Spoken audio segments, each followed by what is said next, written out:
Audio Jungle.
Saya rasa ini kan sudah mengganggu ketentraman dan kenyamanan, itu satu.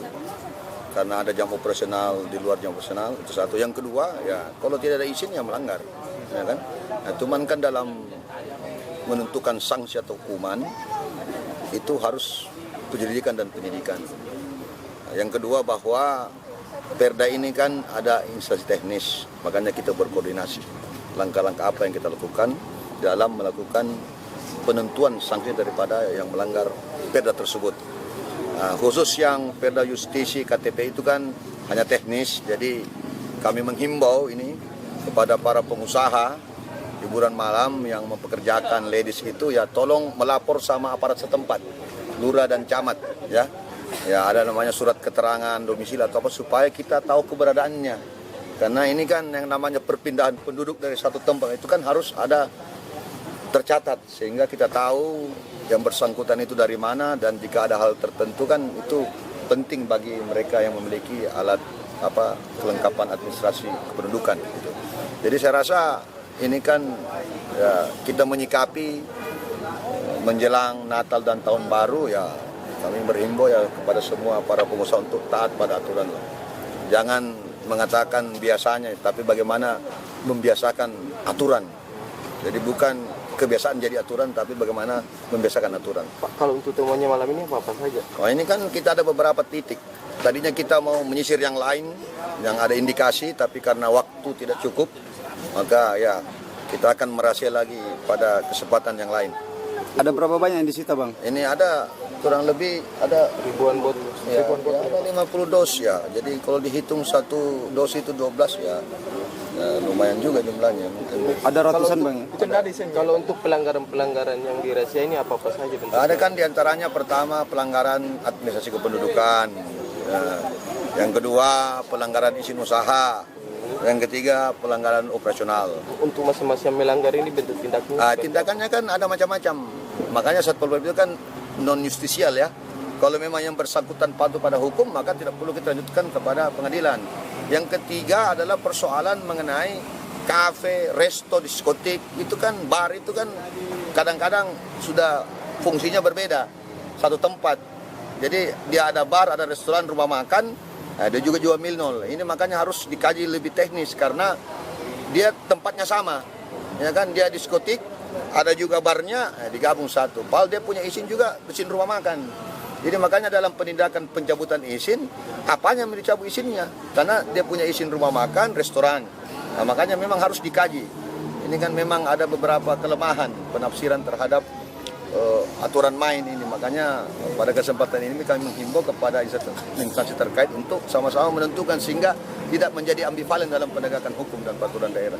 Izin publik tadi sudah mati bang. Tindakan Satpol PP Ya, kita akan periksa. Kita akan periksa. Kan tadi secara jelas tidak ada izinnya bang, izin minumnya. Iya. Tapi saya lihat anggota tadi tidak mengambil minuman-minuman yang alkohol tingkat tinggi, yang diambil cuma bir. Itu alasannya apa Ya, ya? saya tidak tahu, yang penting saya perintahkan kan. Kenapa tidak diambil itu? Tapi kita akan sita. Tetap dia kan tidak. Iya, kita akan sita. Ya, cuma ini kan ya makanya tadi saya sampaikan kenapa nggak disita. Berbeda dari Ya, tapi kan kita akan panggil. Kita akan panggil, kita akan periksa kan. Ya kan, kalau kita panggil kita periksa. Nah, ya kan, itu kan barang bukti. Minumannya barang bukti. Kemudian ya macam-macam lah, kita bisa menyita minumannya. Tapi kan itu barang bukti. Ya, barang bukti kan sudah cukup. Tidak perlu harus semuanya. Nah, itu. Yang ketiga bahwa itu barang bukti di pengadilan. Kan tidak mungkin semuanya dibawa. Nah, yang bersangkutan juga bisa dituntut dengan penutupan usaha, kemudian pencabutan izin dan lain sebagainya.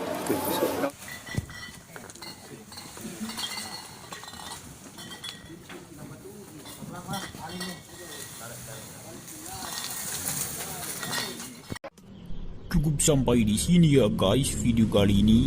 Sampai jumpa di video selanjutnya.